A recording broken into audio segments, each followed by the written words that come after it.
আমাদের ফ্ল্যাটের এটা ফ্রন্ট ডোর।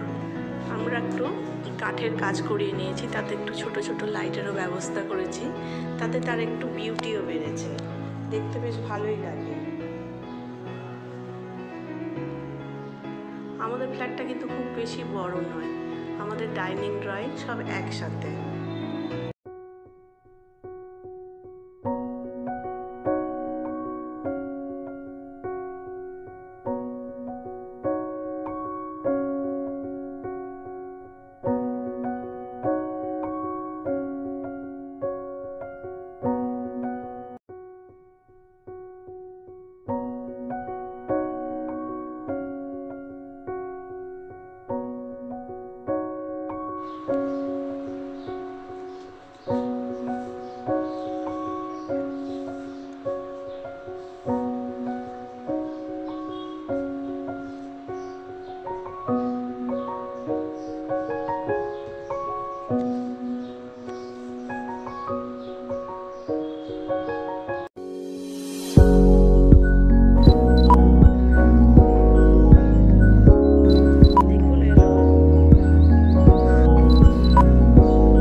গাছের এতটাই শখ যে দেখুন জানলাতেও এইভাবে ছোট ছোট প্লান্টগুলো আমি রেখেছি।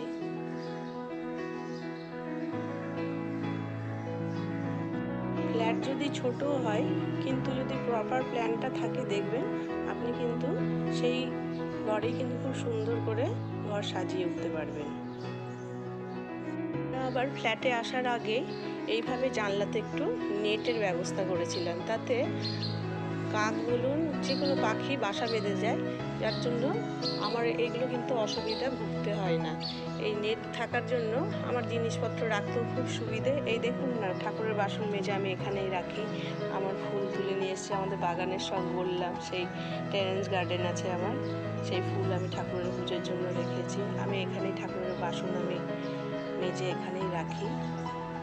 আমরা আবার একটু মসকুইটো নেটের ব্যবস্থা করেছিলাম। এই জানলাতে মসকুইটো নেট লাগানোর জন্য আমাদের মশারিও টাঙানোর কোনো ঝামেলাও থাকে না, আর এইভাবে দেখতেও সুন্দর লাগে এবং ঘরে আলো হাওয়া ভালো খেলে। সবসময় আপনি জানলাও খুলে রাখতে পারবেন, কোনো কীট পতঙ্গেরও কোনো উৎপাতও হবে না এবং ঘর খুব খোলামেলাও লাগে, খুব এয়ারি থাকে।